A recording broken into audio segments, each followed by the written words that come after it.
మీరు నా కోసం ఏం చేశారు? నీకు ఏమైంది? ఎందుకిలా మాట్లాడుతున్నావు? ఎందుకు? మీతో నేనెలా మాట్లాడకూడదా? నీ చెల్లెలతో మాట్లాడనివ్వలేదు, లోపలికి వెళ్ళమని చెప్పారుగా.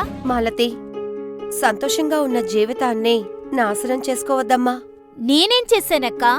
వాళ్ళ చెల్లెల అన్ని మాటలంది, ఎందుకు మౌనంగా ఉన్నారని అడిగాను. అది తప్పక్కా? ఈరోజు కూడా అటువంటి పరిస్థితుల్లో బంధువులు చెప్పిన మాట నిమిత్తము దుఃఖంతో వేదనతో ఎవరు చెప్పినా నేను ఎలా మాట్లాడాలో నాకు నేర్పించండి, ఆ విధంగా దేవుని సమూహంలో అర్పించి ప్రార్థించేటప్పుడు యెహోవా జ్ఞానాన్నిస్తారో అదేవిధంగా యెహోవా తెలివినిస్తారు.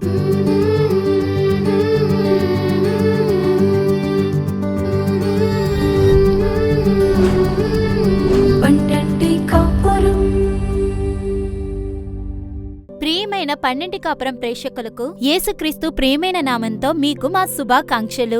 మళ్ళీ ఈ 12 కాపురం కార్యక్రమం ద్వారా మిమ్మల్ని కలుసుకోవడం మాకు చాలా సంతోషంగా ఉంది. ప్రతి వారం దేవుడు మీకు ఒక్కొక్క సలహాలు ఇచ్చి మిమ్మల్ని ఆశీర్వదిస్తున్నారు. ఈ రోజు గొడవ మనిషి అనే శీర్షికతో కార్యక్రమం చూడబోతున్నాం. ఒక కుటుంబంలో స్త్రీల బాధ్యత చాలా ముఖ్యమైనది. ఒక స్త్రీ కుటుంబాన్ని కట్టి గొప్ప చెయ్యగలదు, ఆ కుటుంబాన్ని విడగొట్టగలదు. గొడవ పడుతూ కోపంగా ఉండి ఒక స్త్రీ కుటుంబంలో ఉన్నప్పుడు ఆ ఇంట్లో ఉన్న వాళ్ళకి మాత్రమే కాక ఆ ఇంటి చుట్టూ ఉన్న వాళ్ళ సమాధానం కూడా చెడిపోతుంది. కోపంతో గొడవ పడే స్త్రీతో ఉండటం కన్నా ఎడారిలో ఉండడమే మంచిదని పరిశుద్ధ గ్రంథమే చెబుతుంది. గొడవ పడేవారిగా మనం ఉండకుండా పరిశుద్ధ గ్రంథానికి లోబడి ఉండి ప్రశాంత గలవారిగా నడుచుకున్నప్పుడే దేవుని ఆశీర్వాదం మనపైన మన కుటుంబం పైన ఉంటుంది. ఇప్పుడు జ్యోతి యొక్క నాటకం చూద్దామా?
ఇంకా నీ కోపం తగ్గలేదా? నా చెల్లెల గురించి నీకు తెలుసుగా, ఇదేమైనా కొత్త? అది ప్రతిసారి వచ్చినప్పుడు జరిగేదే కదా. ఈసారి కాస్త ఎక్కువగా చేసింది. నిజమే, నేను కాదనట్లేదుగా. వచ్చింది, మాట్లాడింది, వెళ్ళిపోయింది.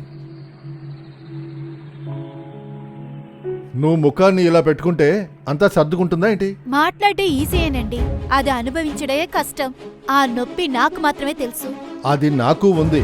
అవును, తను అంత మాట్లాడింది. మీరేనా మాట్లాడారా? లేదుగా. నేను మాట్లాడాను కదా. ఎప్పుడు మాట్లాడారు? చివరిగానే కదా సపోర్ట్ గా వచ్చారు. సపోర్ట్ చేశానుగా. వచ్చి ప్రయోజనమేముంది? మాట్లాడింది మాట్లాడినట్టే కదా. మాలతి, ఏమంటున్నావు నువ్వు? నేను మాట్లాడినా తప్పు, మాట్లాడకపోయినా తప్పు. ఇప్పుడు నేనేం చెయ్యాలి? మీరు నా కోసం ఏం చేశారు? నీకు ఏమైంది? ఎందుకిలా మాట్లాడుతున్నావు? ఎందుకు? మీతో నేనెలా మాట్లాడకూడదా? నీ చెల్లెలతో మాట్లాడనివ్వలేదు, లోపలికి వెళ్ళమని చెప్పారుగా. ఇప్పుడు కూడా మాట్లాడకూడదా? బేతాళుడు మళ్ళీ మునగ చెట్టు ఎక్కుతున్నాడు. మీరెందుకు మాట్లాడరు? నేను మీ కంటికి దయ్యంలా కనిపిస్తున్నానుగా. మాలతి, నువ్వు నాకు కోపం తెప్పిస్తున్నావు. కోపం వస్తే ఏం చేస్తారు? మీరు నన్ను కొడతారు, అంతేగా. మాటలతో పడే పదులు ఇదెంతో మేలు.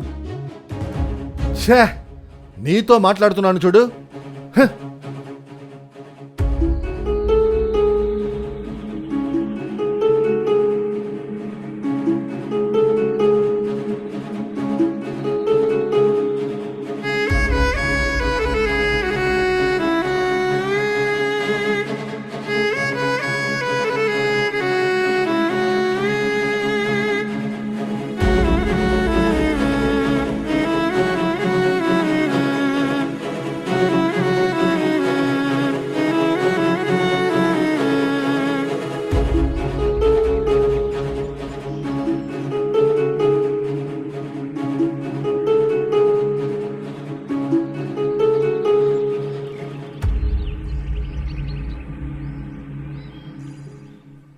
సారీ అండి, కోపంలో మాట్లాడాను.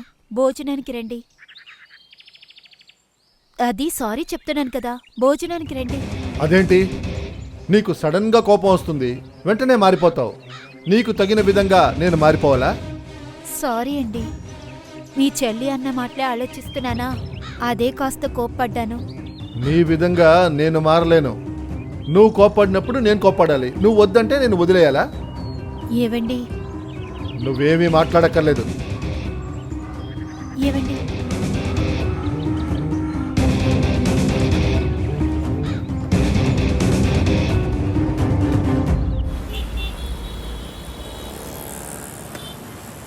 ఏంట్రా ముఖం అలా ఉంది? రాత్రి నిద్రపోలేదా? అవునరా, సరిగ్గా నిద్రపోలేదు. ఏరా సార్కి అలా ఏం పనేంటి? ఆఫీస్ ఫైల్స్ అన్ని సంతకాలు పెడుతూ ఉన్నా, లేట్ అయిపోయిందిరా. ఆ? ఏమన్నా? నువ్వు అక్కడవరా, నాకు పని ఎక్కడుందిరా? పక్కింట్లో భార్యాభర్తల గొడవ. ఇంట్లో గొడవ పడేవారు ఇప్పుడు వీధిలో గొడవ పడుతున్నారు. నువ్వేం చేసావు? చూస్తూ ఉన్నానురా, నిద్ర చెడిపోయింది. చూస్తూ ఉండడానికి బదులు గొడవని ఆపుండొచ్చు కదరా.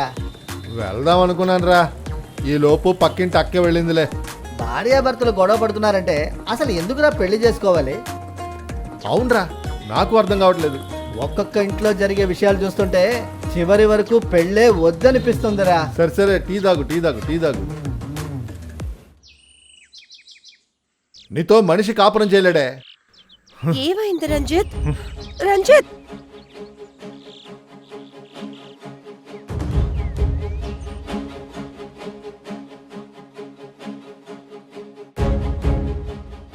మాలతి, ఏమైందమ్మా? రంజిత్ ఎందుకు కోపగించుకుని వెళ్తున్నారు? ఏమైందో చెప్పమ్మా.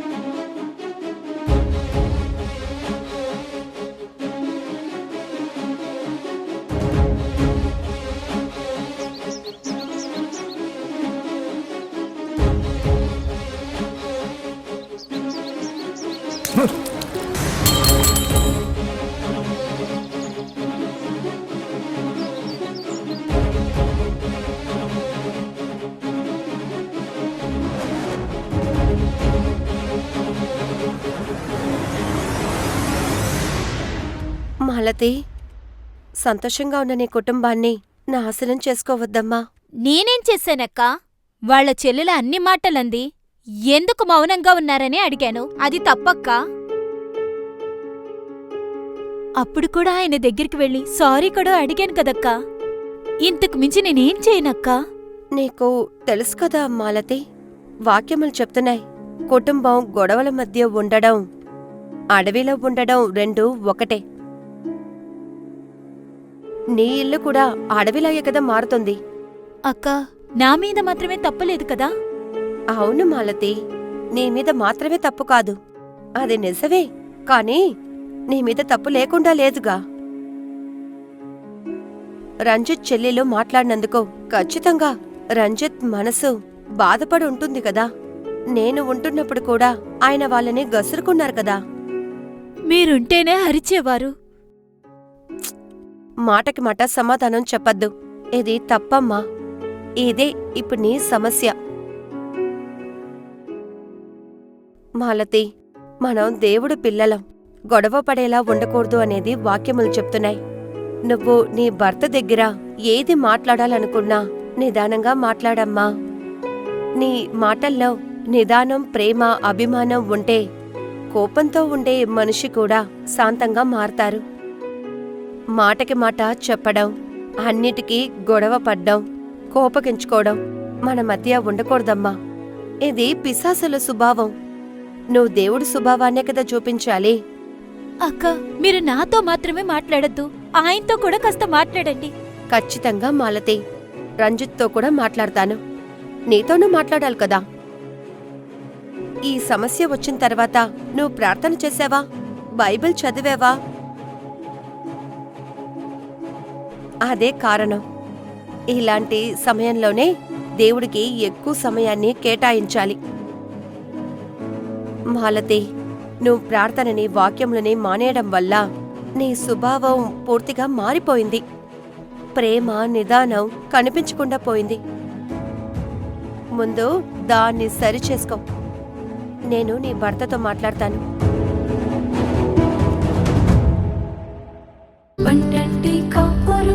ప్రియమైన వర్లరా, జ్యోతి యొక్క నాటకం చూసారా? మీకు ప్రయోజనంగా ఉందా?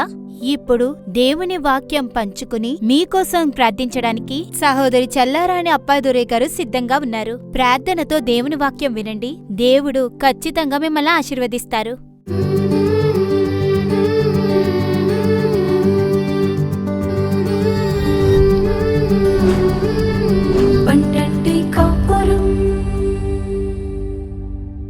యేసుక్రీస్తు యొక్క తీయటి నామమున మీ అందరికీ ప్రియమైన శుభాకాంక్షలు తెలుపుకుంటున్నాను.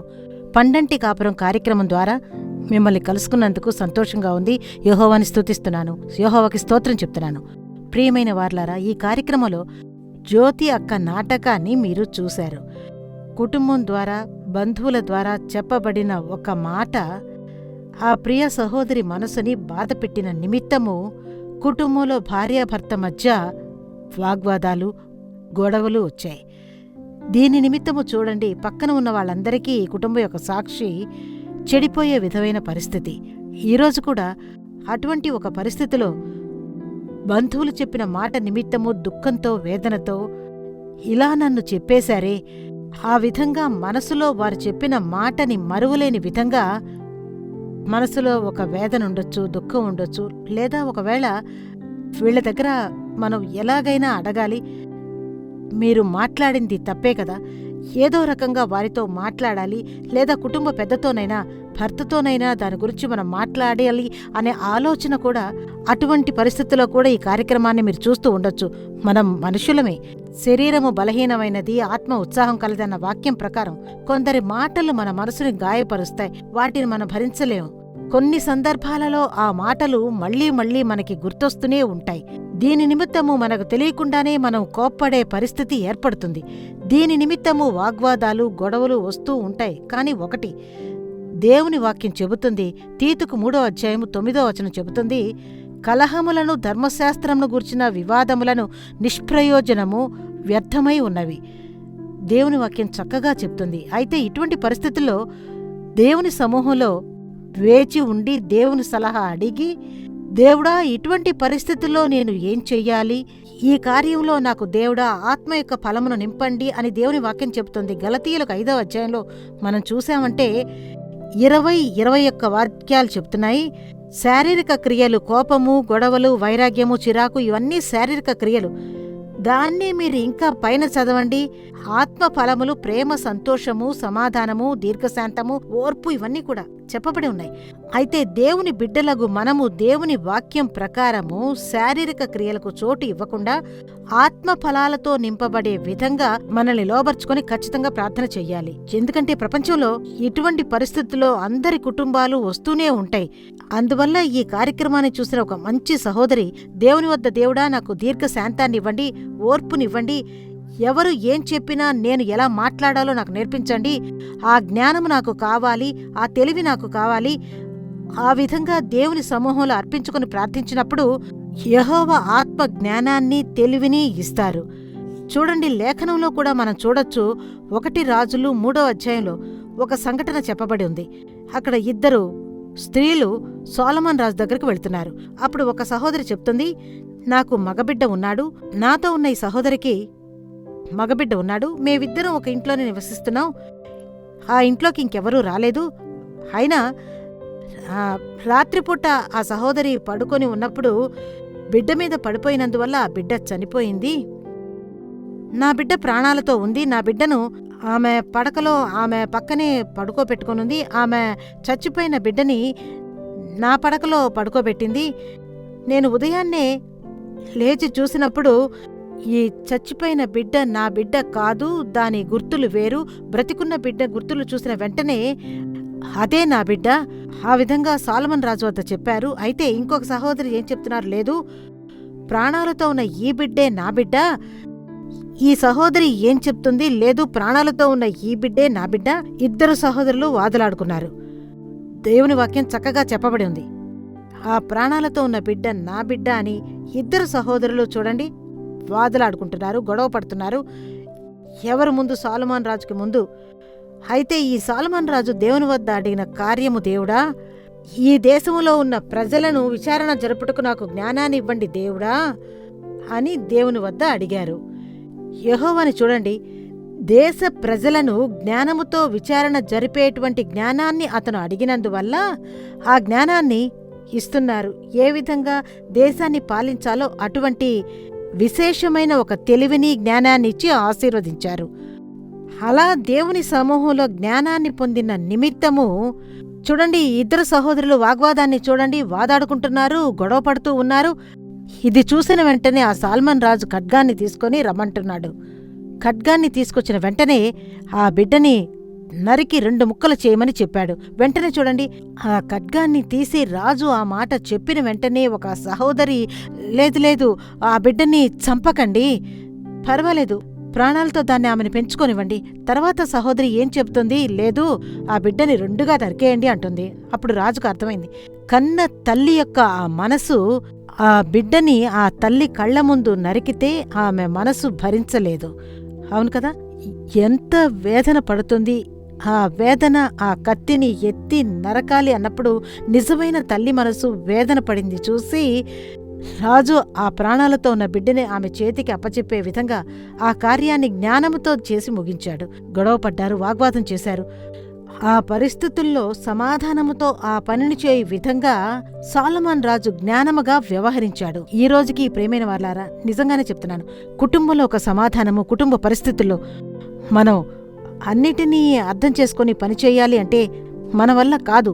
మనకి జ్ఞానము, వివేకము తక్కువే. కానీ దేవుని సమూహంలో ప్రతిరోజు ఉదయాన్నే, దేవుడా, నా కుటుంబాన్ని నడిపించేటువంటి జ్ఞానాన్ని నాకు ఇవ్వండి, అదే జ్ఞానం గల స్త్రీ తన ఇంటిని కడుతుంది అని దేవుని వాక్యం చెబుతుంది.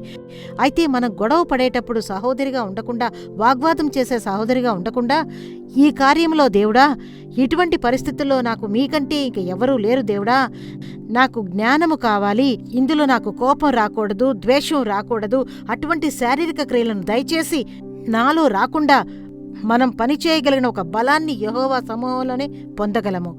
దేవుని నామం మహిమపడు విధంగా ఒక సాక్ష్యాన్ని నేను పంచుకుంటాను. తిరునెల్వేలి టౌన్లో ఒక పెద్ద డాక్టర్ గారు ఉన్నారు. ఆ ఇంట్లో ఆవిడ, వాళ్ళ ఆయన, పిల్లలు అందరూ డాక్టర్స్, చాలా పేరు పొందిన డాక్టర్స్, చాలా పెద్ద హాస్పిటల్ కూడా ఉంది. కానీ దేవుడిని తెలియని కుటుంబం వాళ్ళందరూ. కానీ ఆవిడ ఒక రోజున నన్ను కలిసి మాట్లాడడానికి, ప్రార్థించడానికి వచ్చారు. అప్పుడు ఆమె చెప్పారు, నేను దేవుని తెలియని కుటుంబానికి చెందిన సహోదరిని. ఆమెను చూసిన వెంటనే నేను అర్థం చేసుకోగలిగాను. కానీ ఈరోజు ఆవిని చూసినప్పుడు నాకు ఆశ్చర్యం అనిపించింది, ఈవిడ ఎలా ప్రార్థించడానికి వచ్చిందని. అప్పుడు ఆవిడే చెప్పారు, నేను దేవుని స్వీకరించాను, ఇప్పుడు నేను యేసు బిడ్డని, కానీ నా కుటుంబంలో ఇంకా ఎవరు దేవుని స్వీకరించలేదు, కానీ నా కుటుంబం యేసుని స్వీకరించాలని నేను ప్రార్థిస్తున్నాను.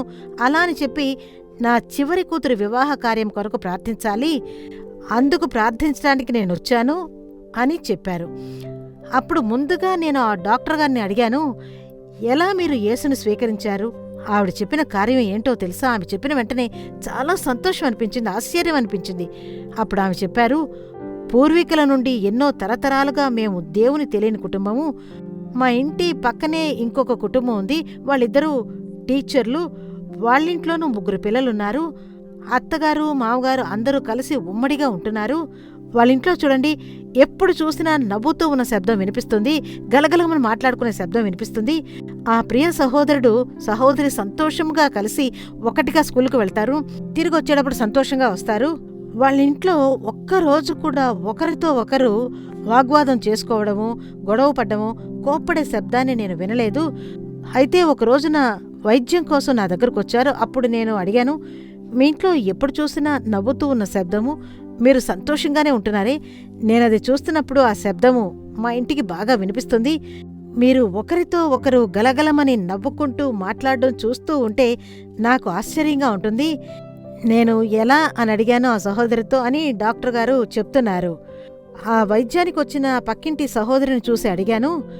అప్పుడు ఆమె చెప్పింది, ఇందులో ఏమీ లేదు. కుటుంబం అంతా కోప్పడే పరిస్థితులు వస్తూనే ఉంటాయి, గొడవ పడాలి. కానీ మేము ఎలా అంటే మాకు లేఖనం చెప్పే విధంగా వాటన్నిటినీ పెద్దగా కోప్పడాల్సిన పరిస్థితి వచ్చినా కూడా దేవుని చేతికి అప్పగించి ఆ కోప్పడేటువంటి మాటలు ఏంటో, అవి ఎందుకు మమ్మల్ని బాధ పెడుతున్నాయో వాటిని మర్చిపోయే విధంగా దేవుని సమూహంలో అర్పించి ప్రార్థన చేస్తాము.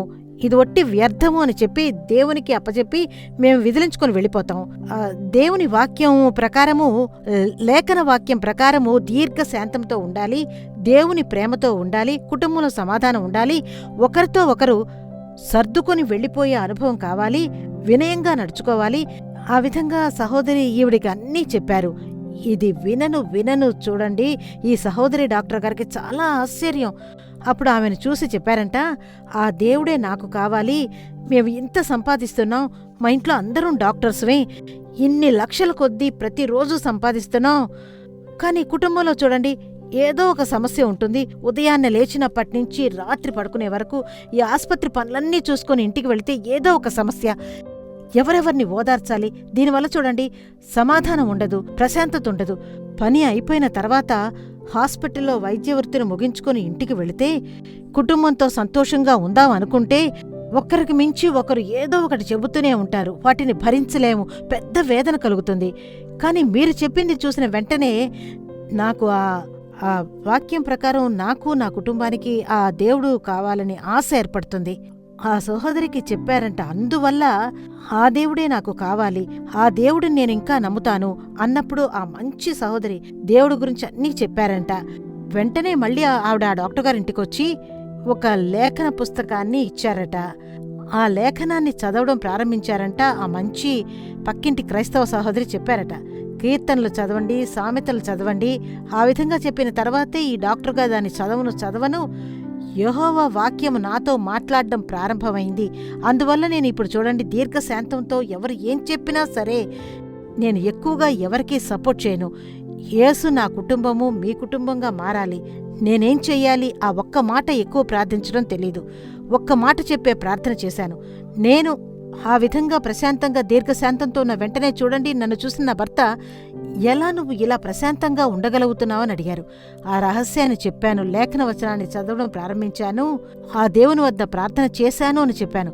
ఇలా కుటుంబంలో మార్పు, ఈ విధంగా నా కుటుంబంలో సమాధానము, ఒక సంతోషము, వాగ్వాదాలకు చోటు ఇవ్వకుండా యెహోవా రక్షిస్తున్నారు.